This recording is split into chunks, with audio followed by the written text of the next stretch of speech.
So we are about to leave Sweden and we're about to head into Denmark, and we're going to use that bridge. The bridge is about 8 kilometres long, and it's joined, basically the 8 kilometres comes from Sweden to an artificial island, and then there's a 4-kilometre tunnel at the end of it. And it's the second longest bridge in Europe, and it was completed in 1999 and opened to the public on the 1st of July 2000. And we're going to drive over it very soon.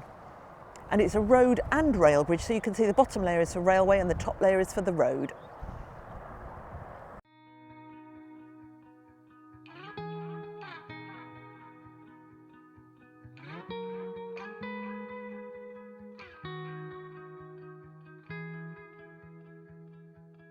Call it off,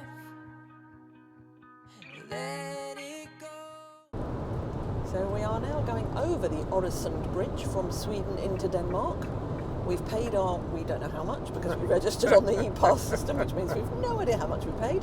But at some point we will find out how much we paid for this bridge.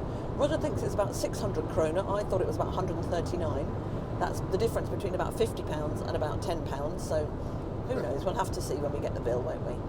But this is quite spectacular. It is quite impressive, isn't it? It is.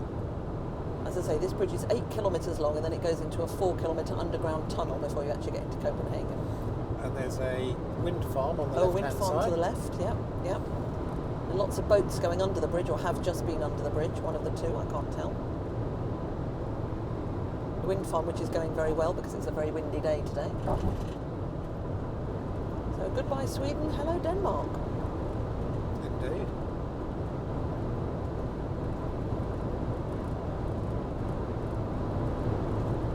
Now we're coming up to the man-made tunnel-y bit here, and you can see that the road just disappears into the tunnel. It's kind of strange. It's very strange, isn't it? Oh, there. So we left our lovely campsite, well, it wasn't a campsite, the place where we camped last night, about 9 o'clock. It took us about 25 minutes to get here, and we had to come through this incredibly large military zone, which is just behind us. And all around us there are signs saying, don't walk here because you're in a military zone. There's been tank crossing points and all kinds of things. There's one other car here. And we are now going to look for the King's Oak, which is an oak tree which is meant to be about 2,000 years old. So fingers crossed we can find it. So this is Storkegen. We came into this forest to see 3 magnificent old oak trees, 2 of which are dead, and sadly this is one of them. And it's called Storkegen because in 1843 a famous, well, I believe he's a famous Danish painter, actually painted it because there were storks that used to live in one of the branches. And the tree was obviously still alive in 1843, and it was alive until 1980, apparently, when the last living branch fell during a big storm in 1980. And this is the end result. Huge width of the trunk here, which is all hollowed out in the middle now. Very sad, but it's a lovely forest that we're in as well. Beautiful, very atmospheric. What we do know about this tree is that it's between 800 and 1,000 years old, or it was before it died in 1980.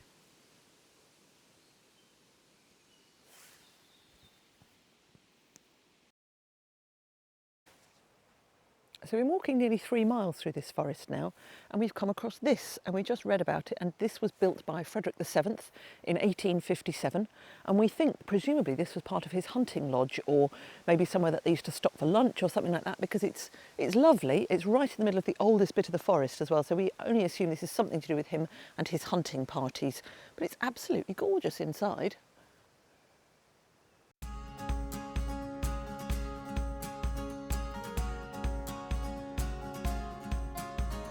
Rain keeps on falling, but I can't feel it crawling down my skin. Numb to the world outside, I let the water fill me. So this is Kongegen, this is King Oak, and this oak tree is still alive and is between 1,500 and 2,000 years old. And it's amazing the way it splits, it's shrunk various bits and pieces. It's also being supported by various poles, which is nice. And it's fenced off so nobody can get in there, which is good as well.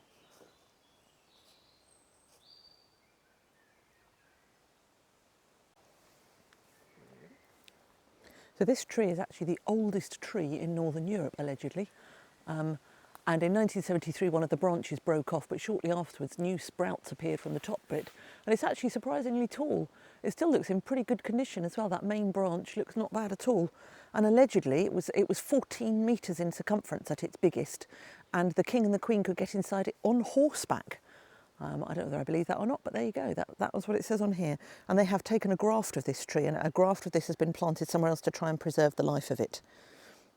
And that's what the fence is for as well. It's to try and keep the life of the tree for as long as is humanly possible.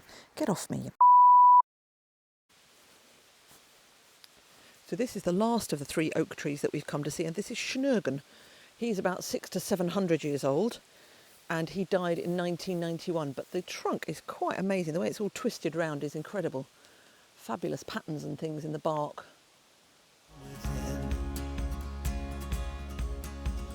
You used to walk beside me, I used to be another man. Give me a reason, baby, something that I can understand. So we've shown you lots of videos of us in shorts and t-shirts, and this is the first time we've got properly wet. We're walking, and the last mile and a half, the heavens just opened, and we are drenched now. Yep, we really are. Nice lines here where the coats have dripped onto the trousers. But actually, it's still been a fantastic walk. Yeah, the trees were amazing. We've just seen 2 deer really close. This is obviously incredibly quiet, and very few people come on this walk, I would say. Yep, nobody in this car park at all. No. How far did we walk? We walked, in the end, 6.7 miles. Yeah. So that was lovely. But a really nice walk. It was fantastic, despite getting wet. Soaked. Right, going in to get changed now. Up the sky tonight, let's set the world alight. Fill up this desperate shore. Oh, with your warming glow, I'm at my autumn low. Oh, won't you take me home tonight? Break me or let me win. Don't care, just let me in. Oh, this just tears me up. Won't you just fill my cup? I'm at my autumn low. Baby, just take me home tonight. Cold as the only color, cold as the ground beneath my feet. Bold was this drafted soldier before we slept out on the street. We all got a number, baby, we can never tell when time is up. I wish I could have been a better friend to you, but what more could I do? Lit up the So last night we camped here, well not right here, but just over there, in the Hellenbeek Forest. And it is absolutely beautiful. I went for a run this morning all through the forest and it was lovely. We went for a walk yesterday afternoon, about 3 miles round through various tracks and things. And it is delightful. There's lots of woods, there's lots of ponds, lots of lakes, and lots of wildlife as well. We had cows walking past us last night. We've seen deer, we've seen lots of geese. Yeah, it's absolutely beautiful in here. The weather has been interesting. We had very strong thunderstorms last night, lots of wind, but it is lovely.